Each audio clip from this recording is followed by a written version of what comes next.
Hello everyone, welcome to Neo Mentors Daily Current Affairs. So ee roju manamu contemporary issues lo bhaganga 2024 Indira Gandhi Prize for Peace, Disarmament and Development. Of course Sunday kabatti koncham takkuva current affairs untayi. So ద్వితీయ విఘ్నం కలగకూడదు కాబట్టి Sunday అయినా కూడా ఈరోజు class చేశాను. Next time నుంచి కావాలని అనుకుంటే Sunday సెలవిద్దాం.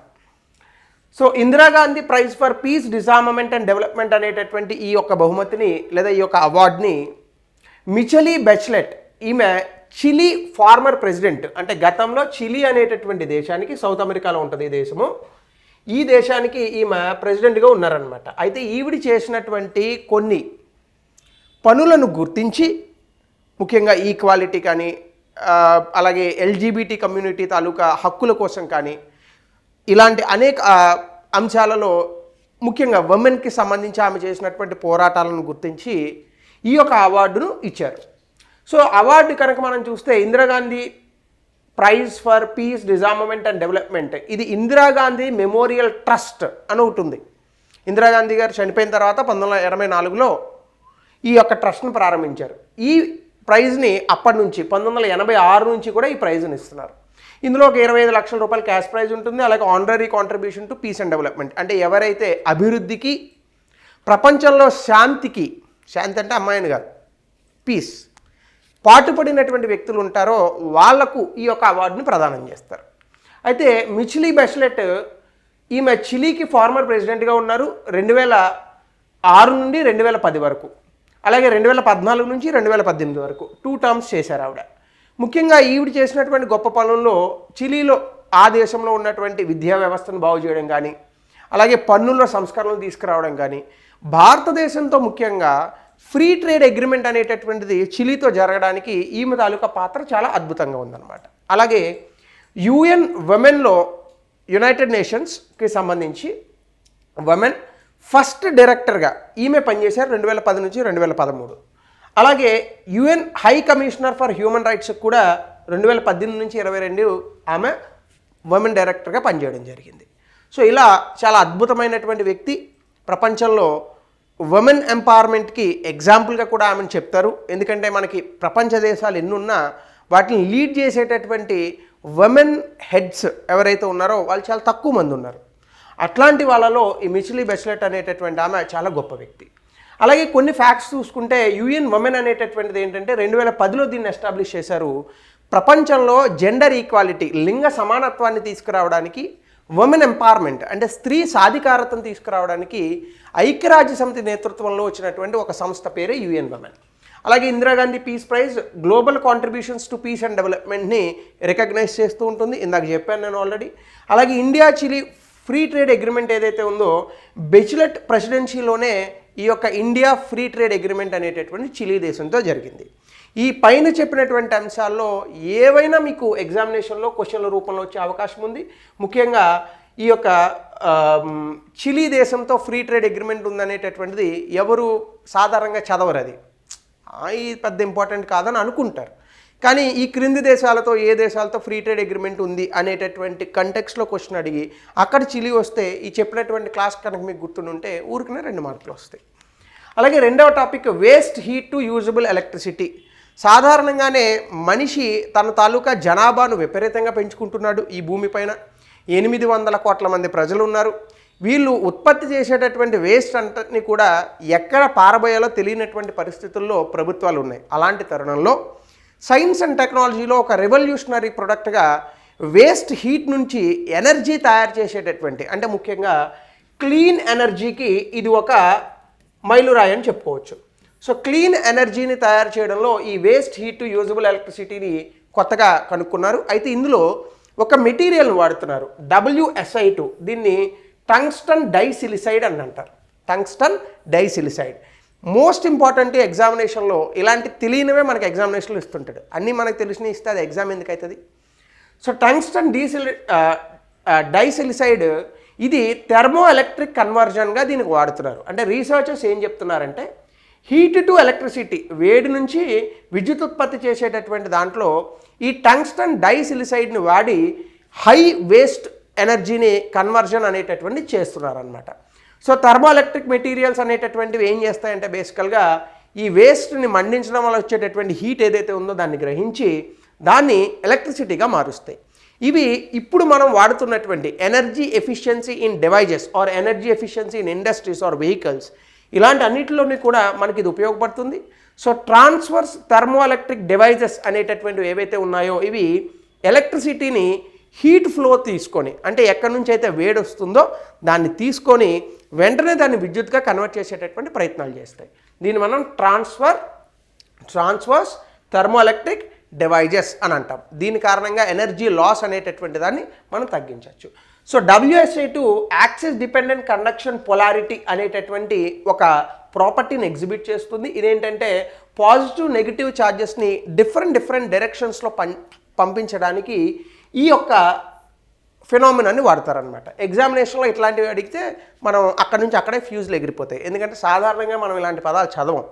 Axis dependent conduction polarity, ADCP, ABVP ఇట్లాంటివి బాగా గుర్తుంటాయి మనకి, ఎందుకంటే ఎక్కువ న్యూస్లో చదువుతాం కాబట్టి. సైన్స్ అండ్ టెక్నాలజీతో వచ్చిన ఇబ్బంది గుర్తుపెట్టుకోవడమే.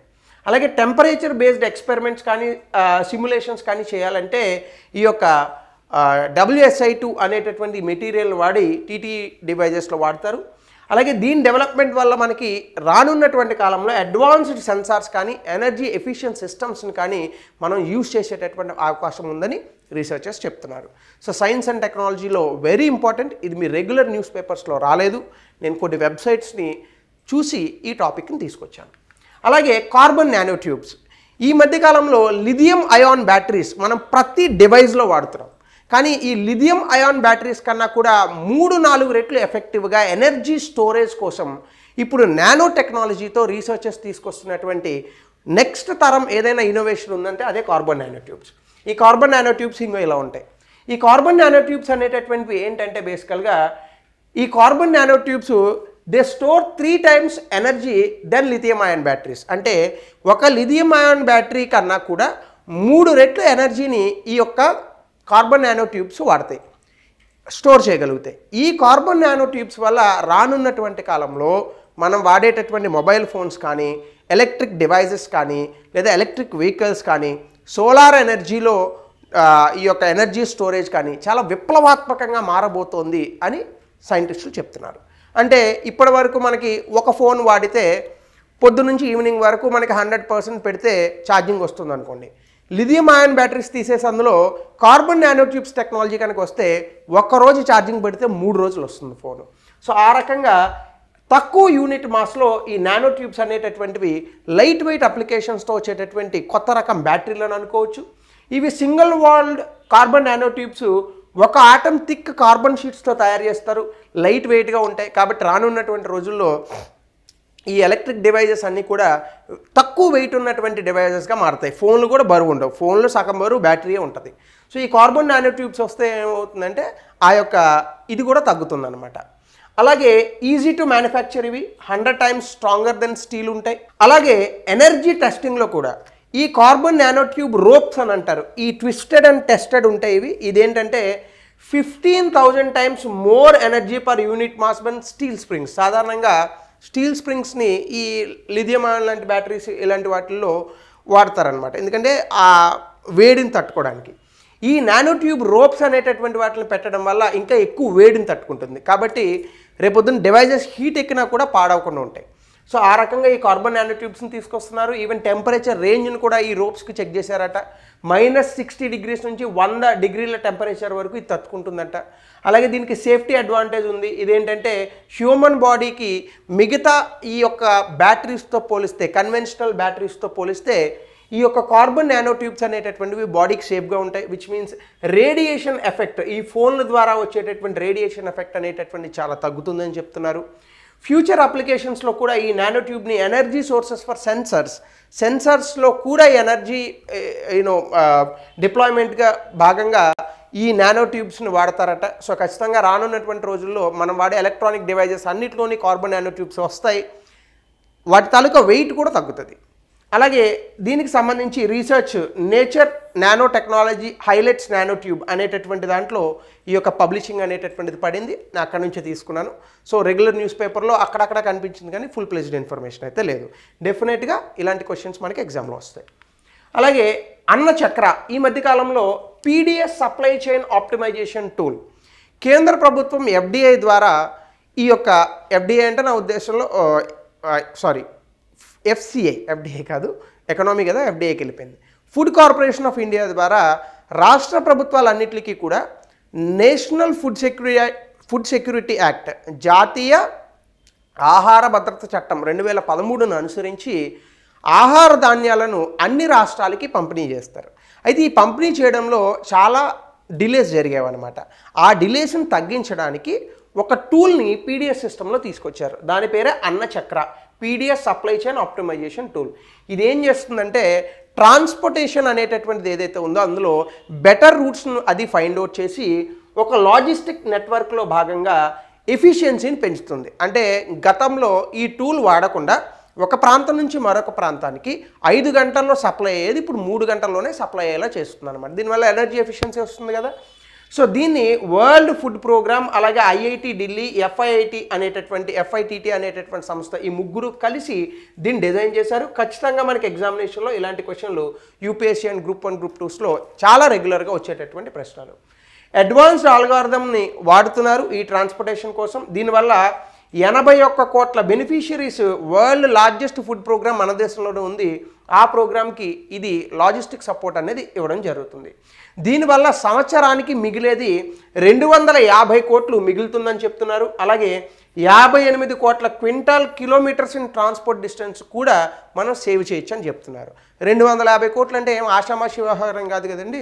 మళ్ళంటి వాళ్ళకి ఇస్తే 250 ఎందుకులేండి, మనకు 2-20 వచ్చినా కూడా లైఫ్ సెటిల్ అయిపోద్ది. అట్లాంటిది సంవత్సరానికి 250 కోట్లు అంటే దాంతో ఇంకా బెటర్ డెవలప్మెంటల్ ప్రాజెక్ట్స్ ప్రభుత్వం చేయొచ్చు. అలాగే దీనివల్ల ఖచ్చితంగా పెట్రోల్, డీజిల్ ఇవన్నీ తగ్గుతాయి కాబట్టి carbon foot print, carbon emissions తగ్గుతాయి, ఫ్యూయల్ కన్జంప్షన్ తగ్గుతుంది. దాదాపుగా 30 రాష్ట్రాలలో, అంటే కేంద్రపాలిత ప్రాంతాలు, రాష్ట్రాలు ఇవన్నీ కలుపుకొని 4 లక్షల రేషన్ షాపులకి 6700 వేర్ హౌస్ గోడౌన్స్కి ఈ లాజిస్టిక్ సప్లై మోడల్ అనేటటువంటి దాన్ని వాడతారట. అలాగే దీన్ని FOISతో ఇంటిగ్రేట్ చేసి యూనిఫైడ్ లాజిస్టిక్ ఇంటర్ఫేస్ ప్లాట్ఫామ్ ద్వారా లింక్ చేస్తారు. PM గతిశక్తి ప్లాట్ఫామ్తో కూడా దీన్ని లింక్ చేస్తారు. సో దీని కారణంగా జియో లొకేషన్స్ ఇవన్నీ పట్టుకొని ఎక్కడ సైట్ ట్రాక్ అవ్వకుండా మెటీరియల్స్ని మనం ఐడెంటిఫై చేయొచ్చు. సో ఖచ్చితంగా ఇది ఫార్మర్స్ నుంచి రేషన్ షాప్ ఆపరేటర్ల వరకు అందరికీ ఉపయోగపడుతుంది. అలాగే నేషన్ వైడ్, దేశవ్యాప్తంగా ఫుడ్ గ్రెయిన్స్ సప్లై చేయడానికి మనకి ఇలాంటివన్నీ కూడా టైమ్లీ సప్లై అనేటటువంటిది జరుగుతుంది. దీనివల్ల ఆకలి చావులు అనేటటువంటివి తగ్గే అవకాశాలు చాలా ఎక్కువగా ఉంటాయి. సో ఇది ఇచ్చారు. ఇందులోనే మరొకటి ఉంది, స్కాన్ అనేటటువంటి ప్రోగ్రామ్ లేదా portal, subsidy claim application for national food security. అంటే సబ్సిడీ క్లెయిమ్స్ ఉంటాయి. నేషనల్ ఫుడ్ సెక్యూరిటీ యాక్ట్లో భాగంగా కొన్ని సబ్సిడీ క్లెయిమ్స్ ఉంటాయి రాష్ట్రాలకు కానీ ఇంకా రకరకాల స్టేక్ హోల్డర్స్కి. ఈ సబ్సిడీ క్లెయిమ్స్ అనేటటువంటివి చాలా లేట్ అయిపోతున్నాయి. అలా కాకుండా దీన్ని ఆన్లైన్ చేస్తే కనుక ఆ లేట్ తగ్గుతుంది అనేటటువంటి ఉద్దేశంతో ఈ పోర్టల్ని తీసుకొచ్చారు. So single window submission by states, అంటే రాష్ట్ర ప్రభుత్వాలు ఆ మొత్తం లావాదేవీలన్నీ చూసుకొని కేంద్ర ప్రభుత్వం నుంచి ఇంత సబ్సిడీ అని తీసుకుంటారు. సో ఈ రాష్ట్ర ప్రభుత్వాలు ప్రతిదీ ఫార్మల్గా అది బిల్లులు పంపిస్తుంటే రాష్ట్ర ప్రభుత్వాలు కేంద్ర ప్రభుత్వం నుంచి వచ్చేటటువంటి డబ్బులు లేట్ అయిపోతున్నాయి. అలా కాకుండా ఈ స్కాన్ పోర్టల్ ద్వారా ఏమవుతుందంటే ఈ రోజు పెడితే రేపే డబ్బులు కొట్టేస్తుంది సెంట్రల్ గవర్నమెంట్. ఆ రకంగా దీన్ని తీసుకొచ్చారు. సో దీంతో మనకేమవుతుందంటే స్క్రూటినీ, అప్రూవల్, సెటిల్మెంట్ ఇవన్నీ ఆటోమేటిక్గా జరిగిపోతాయి కంప్యూటర్లోనే. సో ప్రాసెసింగ్ కూడా చాలా ఎఫిషియెంట్గా డిస్బర్స్మెంట్ అనేటటువంటిది అయిపోతుంది అనమాట. సో దీనివల్ల మనకేమవుతుంది, ఫుడ్ సెక్యూరిటీ తాలూకా subsidy settlements to the state governments, రాష్ట్ర ప్రభుత్వాలకి వేగంగా జరుగుతుంది. ట్రాన్స్పరెన్సీ అండ్ అకౌంటబిలిటీ, అంటే పారదర్శకత, జవాబుదారీతనం అనేటటువంటిది విపరీతంగా పెరుగుతుంది. ఇది 4వ అంశం. తర్వాత ఇండియా అన్ఎంప్లాయ్మెంట్ గ్రోత్ అనేటటువంటి ఒక రిపోర్ట్ వచ్చింది మనకి. ఇదేంటంటే గత 7 సంవత్సరాలలో ఎన్నడూ లేని విధంగా అన్ఎంప్లాయ్మెంట్ రేట్, అంటే నిరుద్యోగ రేట్ అనేటటువంటిది 3.2% తగ్గింది. వర్కర్స్ పాపులేషన్ రేషియో, అంటే మొత్తం జనాభాలో పనిచేసేటటువంటి వ్యక్తుల సంఖ్య 2017లో 46.8%గా ఉన్నది 2023-24లో 58.2%కి పెరిగింది. అంటే వయసు పెరిగింది జనాలకి, పనిచేసేటటువంటి వ్యక్తులు పెరిగారు. ఎంప్లాయ్మెంట్ కూడా, అంటే ఉద్యోగాలు కూడా 36% 2016-17లో ఉంటే 2023కి దాదాపుగా ఆ రోజు నుంచి ఈ రోజు వరకు 36% పెరిగింది. అంటే 17 కోట్ల మందికి అదనపు ఉద్యోగాలు వచ్చాయి. ఎకనామిక్ గ్రోత్, అంటే జీడిపి కూడా 6.5% ఇదే సమయంలో పెరిగిందని కూడా మనకు గణాంకాలు చెప్తున్నాయి. 2023-24 సర్వేను అనుసరిస్తే కనుక మనము ఇండియాస్ రియల్ జీడిపి వాస్తవిక జీడిపి 2023-24లో 8.2, మ్యానుఫ్యాక్చరింగ్ సెక్టర్ అంటే తయారీ రంగము 9.9, మైనింగ్ అండ్ క్వారీయింగ్ 7.1% పెరిగింది. సాధారణంగా ఇలాంటి అంశాలతో కనుక మనకి ఎకనామీలో క్వశ్చన్స్ వస్తే పెట్టడం చాలా కష్టం. అలాగే those who are writing mains, అది గ్రూప్ 1 అవ్వచ్చు, యూపీఎస్సీ అవ్వచ్చు, ఇలాంటి సపోర్టివ్ పాయింట్స్ మీరు రాస్తేనే ఎగ్జామినేషన్లో మార్క్స్ వస్తాయి. అలాగే ఫీమేల్ అండ్ యూత్ ఎంప్లాయ్మెంట్ కనుక మీరు చూస్తే ఫీమేల్ లేబర్ ఫోర్స్ పార్టిసిపేషన్ అనేటటువంటివి ఇటీవల కాలంలో పెరుగుతోంది. అంటే ఉద్యోగాలు చేసేటటువంటి ఆడవారి సంఖ్య పెరుగుతోందట. గతంలో 17.8% ఉన్నది ఫీమేల్ లేబర్ ఫోర్స్ అనేటటువంటిది పెరిగింది.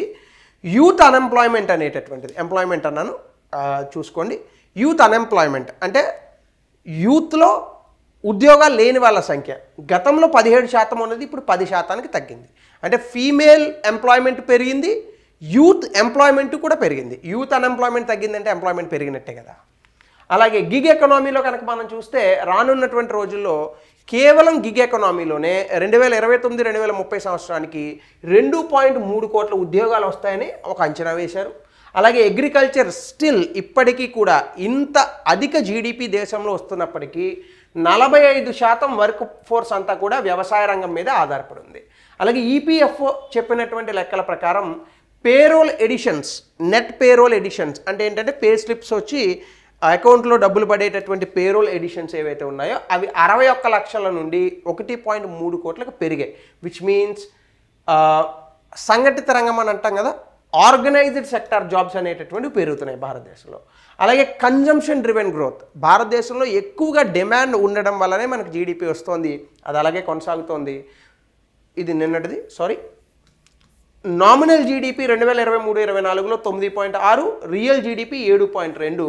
అలాగే రియల్ జీడిపి అనేటటువంటి రానున్న కాలంలో పెరిగేందుకు అవకాశం ఉన్నదని కూడా మనకి గణాంకాలు చెప్తున్నాయి. జనరల్గా ఎకనామీ అనేటటువంటి దాంట్లో డేటా ఎక్కువగా ఉంటుంది, మీకు తెలియంది కాదు. సో జనరల్గా ఇవి బట్టి కొట్టాలి, లేదా 1-4 సార్లు చర్చించుకొని చదువుకోవాలి. సో ఇవి ఈరోజు topics. Because it is Sunday, I leave you early. మళ్ళా కొత్త కరెంట్ అఫైర్స్తో, మోర్ న్యూ టాపిక్స్తో again will meet in the next session.